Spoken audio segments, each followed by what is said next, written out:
When Orioles closer Zach Britton pitches for a minor league affiliate tonight, it will be his first game action this year, and first since his December Achilles surgery. It will be a nice step forward for Britton. Britton also knows that while it will be a big step toward his return to the Orioles, it could also lead to his being traded by the Orioles at some point this summer. The players see the reality of the situation. They understand as they look around their clubhouse these days, some of the faces may be gone by this year's trade deadline if not sooner. Britton is one of 4 key pending free agents, and for the second year in a row his name will likely come up in trade discussions.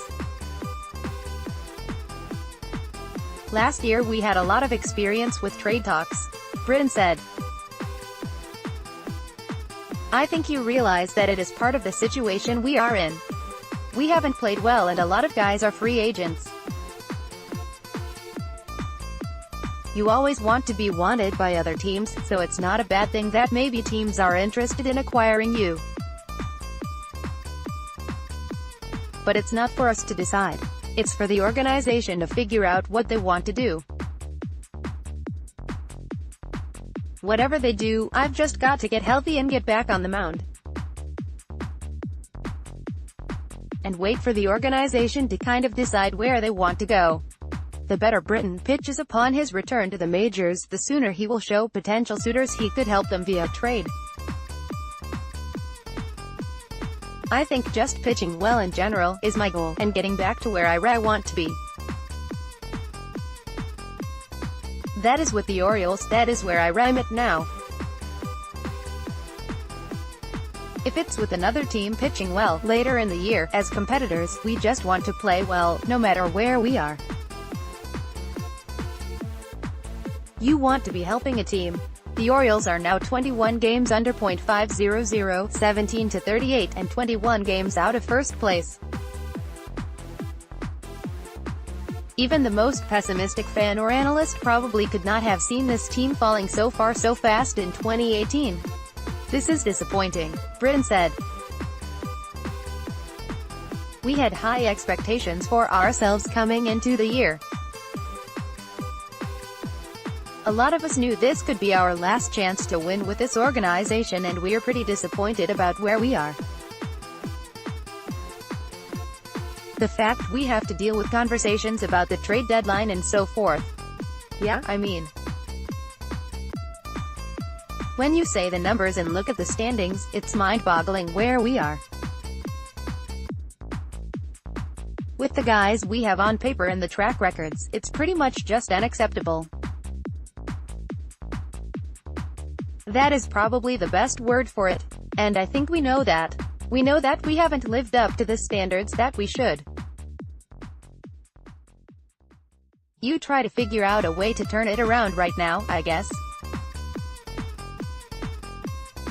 You continue to come to the field and try to play well. For ourselves individually, but maybe for another team. But right now it's about helping this organization try to get back on track. Whatever happens in a month from now is completely out of the player's control. Britton doesn't have to look far to find a player that has been the subject of continued rumor and speculation but has not let it impact his game. Individually, you watch a guy like Manny Machado. There has been talk about him since last off-season. And the way he has played with that pressure, I don't think you realize how hard that is for a guy his age to do that, he said. Mancini points the finger at himself. I've been covering baseball long enough to know that fans respond with a measure of respect for a player that points the finger at himself when he's not playing well. Orioles left fielder Trey Mancini did that in a big way when I interviewed him before Tuesday's game. Mired in a .118, 6 for 51 slump over his past 13 games, Mancini said, "We've been struggling and you feel responsible for that if you are not playing up to your standards." He is taking his current struggles hard, adding that, "Sometimes I can go out there to try and prove that I belong here still and there is no reason for me to do that." That is for sure. Mancini belongs in the bigs. This too shall pass, but right now he can't find a middle ground that lies somewhere between caring almost too much and relaxing enough to stop some paralysis by analysis, and get his bat going again. He probably feels like he'll never get another hit, and at the same time, the offense has been awful and so is the team. He feels somewhat responsible, but we all know there is plenty of blame to be spread around for a team with such a terrible record. It has honestly been the toughest 2 weeks since I've been called up to the majors, Mancini said.